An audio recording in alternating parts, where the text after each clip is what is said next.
We have already done about two main topics of this chapter. In the first video, if you remember, we were dealing with the essential conditions, that means the basic requirements for photosynthesis. In the second video, we have studied about the site of photosynthesis, that is chloroplast, the internal structure of chloroplast and the photosynthetic pigments. Now we move on to the third and very important concept of this chapter, that is the mechanism of photosynthesis.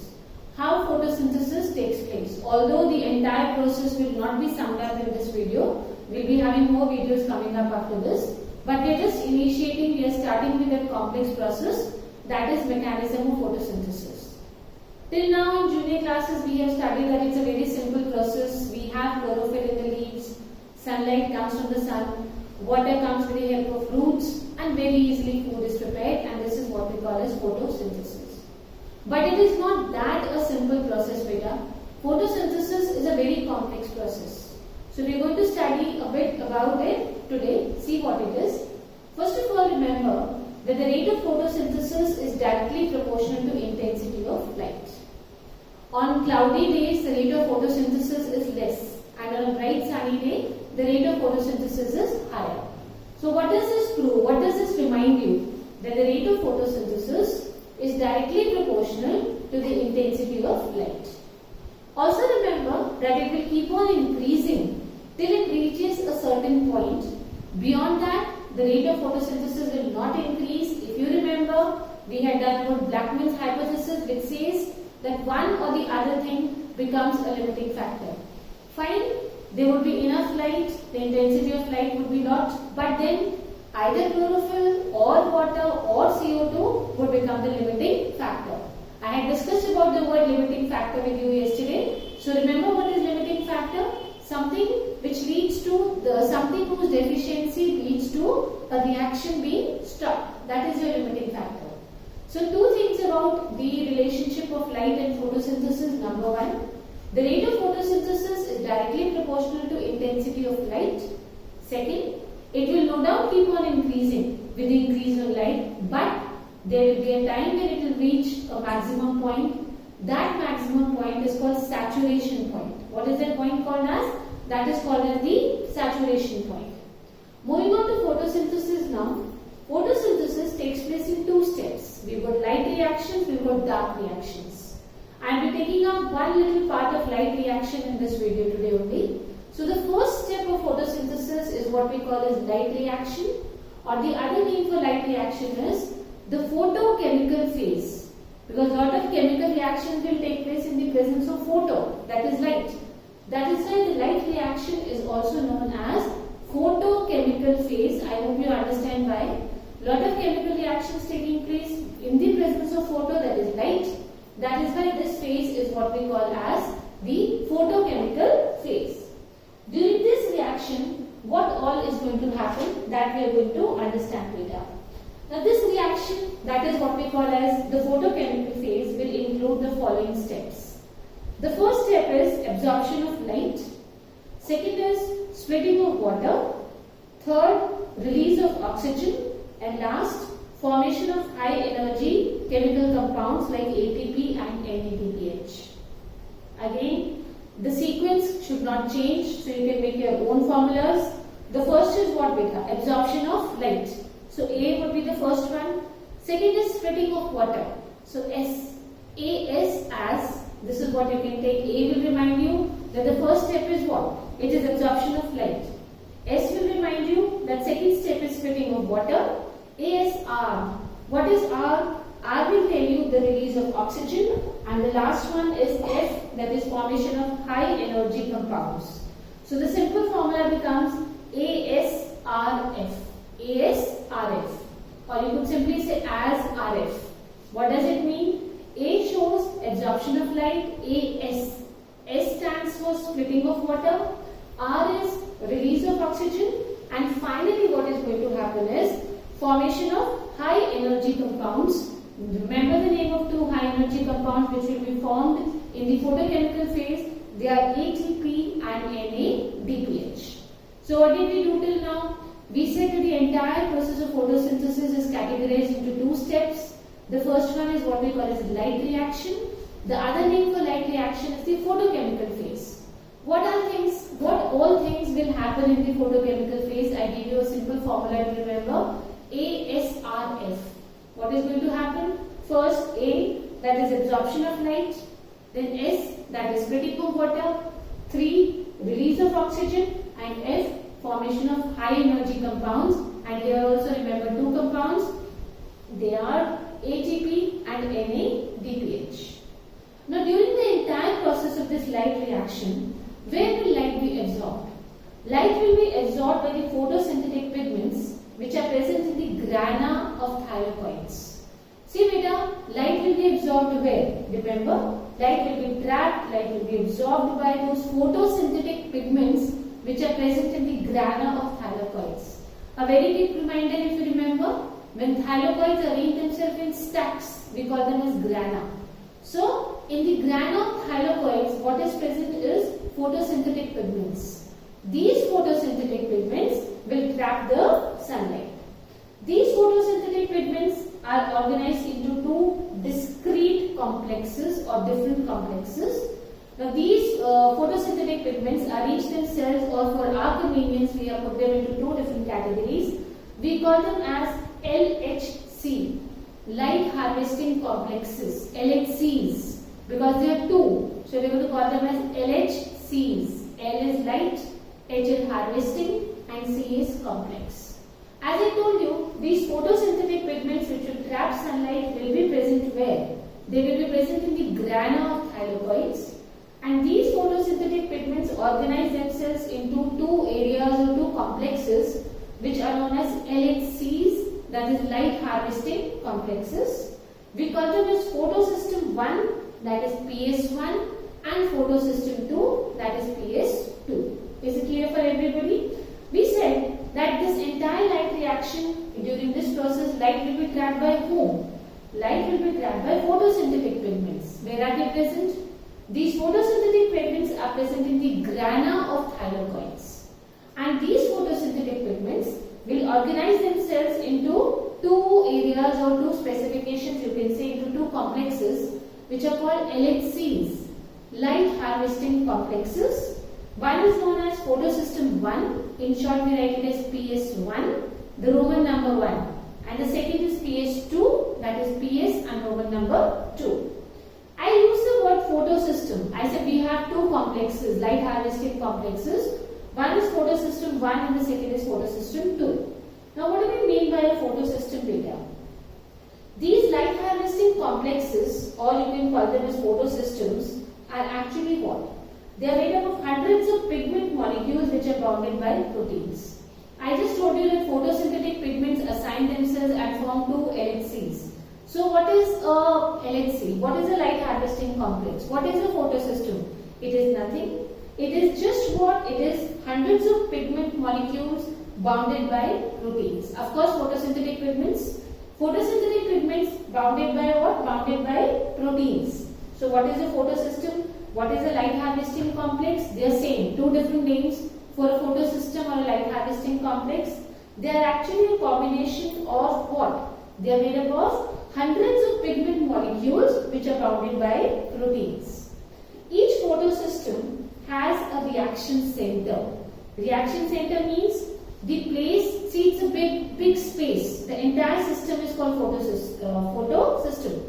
But the reaction takes place at a specific point. So that specific point where actually the reaction takes place is called the reaction center, or the other name is photocenter. What is the other name? Photocenter. So very quick, what have I done till now? That during the course of entire process of the light reaction, light will be trapped by whom? Photosynthetic pigments. These photosynthetic pigments will be present where? In the grana of thylakoids. These pigments will organize themselves into two complexes or LHCs, light harvesting complexes. One is photosystem 1, PS1. The other is photosystem 2, that is PS2. Then I told you what is a photosystem. Photosystem, or the other word is light harvesting complexes. They are actually hundreds of pigment molecules bounded by proteins. And each photosystem has a reaction center where actually the reaction takes place, and that reaction is what we call as, that place is what we call as reaction center, or the other name is what we call as photocenter. Now this reaction center, that specific place where the reaction is taking place, it contains a special chlorophyll A molecule. So where is the exact reaction going to take place? It is going to take place where we have a very special chlorophyll A molecule. I said a chlorophyll A molecule, one chlorophyll A molecule. Now listen, but I just told you we've got hundreds of pigments in a photosystem. That means that chlorophyll A molecule is surrounded by many other pigment molecules. What is the function of those pigment molecules? I had also told you earlier that the other pigment molecules will of course trap solar energy and transfer it to chlorophyll A. So this entire combination where we have a special chlorophyll A molecule, that is your reaction center, surrounded by many other pigment molecules which are bounded by proteins, they together form a light harvesting system which is also called as antennae.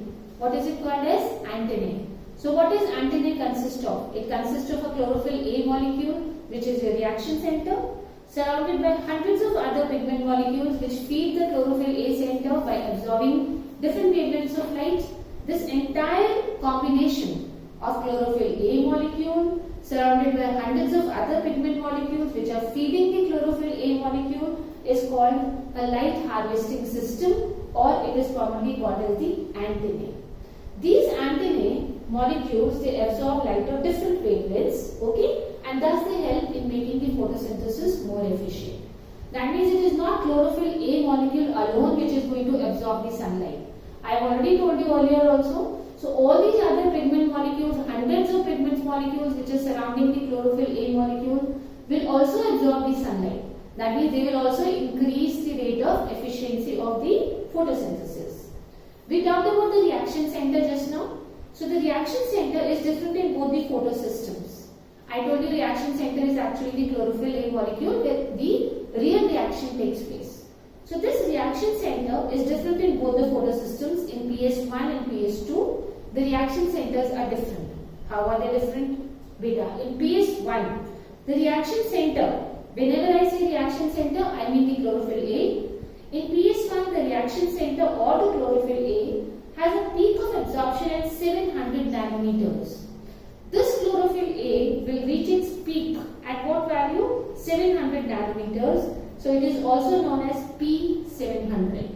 So PS1 is also known as P700. Why it is called P700? Because in PS1 the chlorophyll A molecule has a peak of absorption at 700 nanometers. So PS1 is also called as P700. When we talk about the PS2 beta, here the reaction center has an absorption peak at 680 nanometers. That is why we also call it as P680. So PS1 could also be called as P700 because the peak comes at this wavelength. PS2 can also be called as P680 because in this the peak comes at this. Do not get confused in PS1, PS2. They are not named according to the sequence of how they function in a light reaction. It is not that PS1 will act first and then PS2 will act in a photosynthesis reaction. This is not it. But we have named it as PS1 and PS2 according to the sequence in which they were discovered. The one which was discovered first was P701, so we called it as PS1.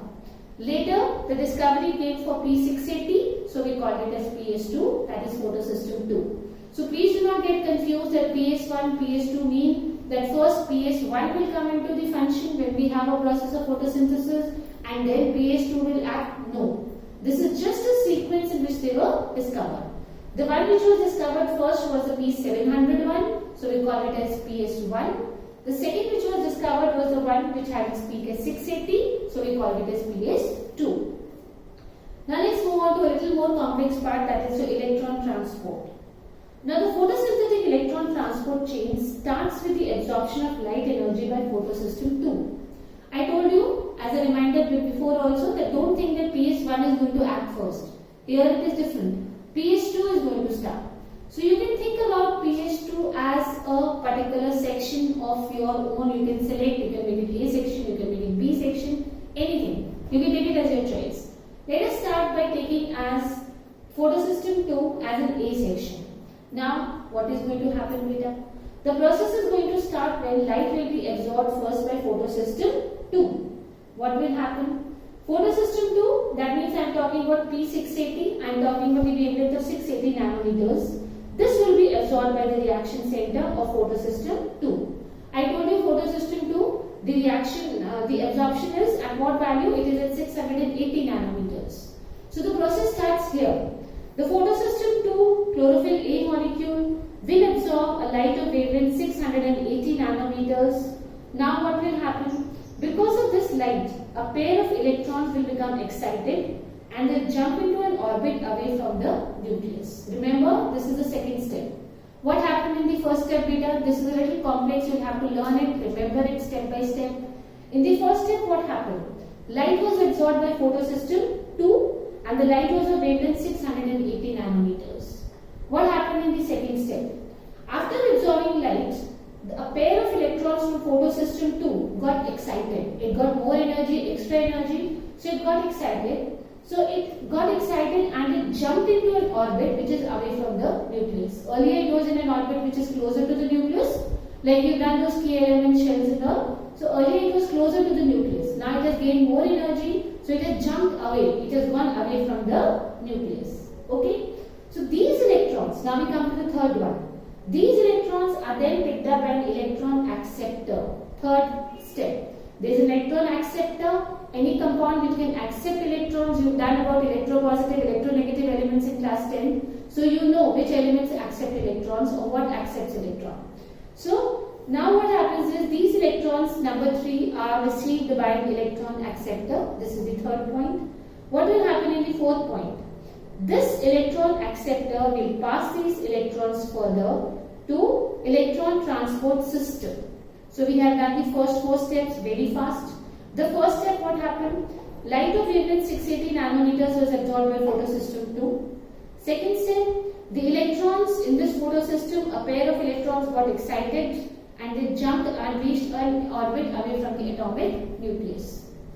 Number 3, these excited electrons were picked up or received by electron acceptor.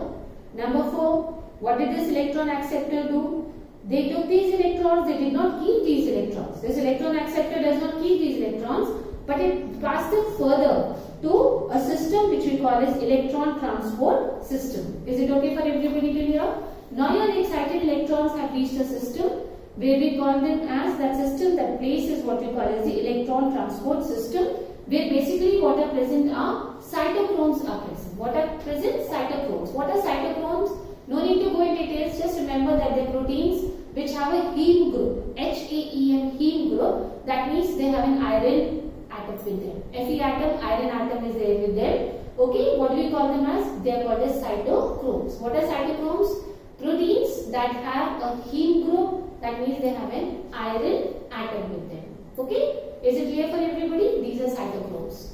So in the fourth step, your excited electrons have reached an electron transport system. What is present in that electron transport system? We've got cytochromes over there. Now this movement of electrons is downhill according to the oxidation reduction scale.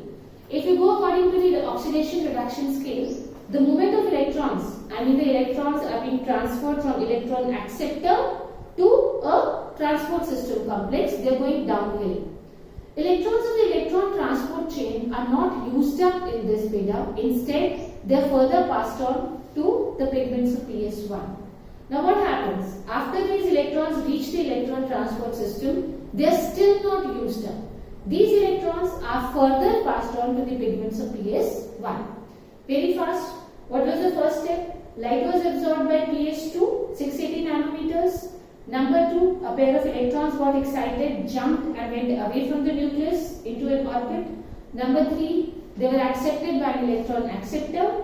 Number 4, this electron acceptor passes electrons further to electron transport system where what is present is cytochromes. Electron transport system also does not keep these electrons, it passes it further to the pigments of PS1. So by the fifth step, the electron which started from PS2 have reached PS1. Remember that in the fifth step, you need to mention that these electrons are now passed on to the pigments of PS1. Exactly the same thing is going to happen in PS1 which happened in PS2. What beta? Now again, electrons in this reaction center will also get excited because they will also receive light. The only difference is there the light received was 680 nanometers, but here it is photosystem 1, so they will receive a light of 700 nanometers. They will also be transferred to another electron acceptor, exactly the same thing what happened here. So by fifth step, you should remember that the electrons are being passed on to PS1. In the sixth step, talk about PS1 now. PS1 is also getting light. Which light is it getting? It's getting red light, wavelength 700 nanometers. So electrons of PS1 will also get excited. They will also jump away from the nucleus into another shell, into another orbit. They will also be accepted by an electron acceptor. So we have done with these steps. But this time, the electron will not move to a reaction center or to a chlorophyll A. This time, a little different thing is going to happen after the electron acceptor accepts them. Now it will go to a molecule which is rich in energy and NADP+. Where will these electrons go? They will go to a molecule which is rich in energy and NADP+. Now when these electrons will be added to NADP+, the NADP+ will get reduced and it will become NADPH plus H positive. You know what is reduction? Addition of hydrogen. So NADP will convert into NADPH plus H positive. This entire process in 1960, Bendel and Hill gave a scheme which is known as Z scheme. Bendel and Hill, 1960, they gave a scheme for this entire process and they called it as a Z scheme. Z scheme is nothing. It's just a series of reaction what we have done just now. What is it? Electrons getting transferred from PS2, being passed on to PS1, being accepted by the electrons, acceptors, and then finally NADP being converted into NADPH and H positive. Before I sum up, I am taking these steps because that is the only very important thing you may get confused in. Number 1, light is absorbed by PS2, the light is of wavelength 680 nanometers. Number 2, a pair of electrons of PS2 get excited, jump up into an orbit away from the nucleus. Number 3, these excited electrons are picked up by electron acceptor. Number 4, these electron acceptors pass on these electrons to a transport system which consists of cytochromes. Okay? Cytochromes I have already told you, protein molecules which contain an iron atom. So till number 4, they have reached where? They have reached an electron transport system. As I said, remember, in the fifth step, they should reach on to the PS1. In the fifth step, what happens is, the electrons from this chain are passed on to the pigments of PS1. Now, sixth step, start talking about PS1. Exactly the same thing which happened in PS2, start describing in PS1 now. In sixth step, just like PS2, electrons in PS1 will also receive light, red light. So the wavelength is not 680 nanometers here. We are talking about PS1, so it is 700 nanometers. They will also receive light. Next, they will also get excited. They will also jump away from the nucleus into another orbit. They will also be taken by an electron acceptor. But here, there is a little difference now. There the electron acceptor was passing it on to electron transport system. Here, the electron transporter will pass it on to an energy-rich compound and NADP+.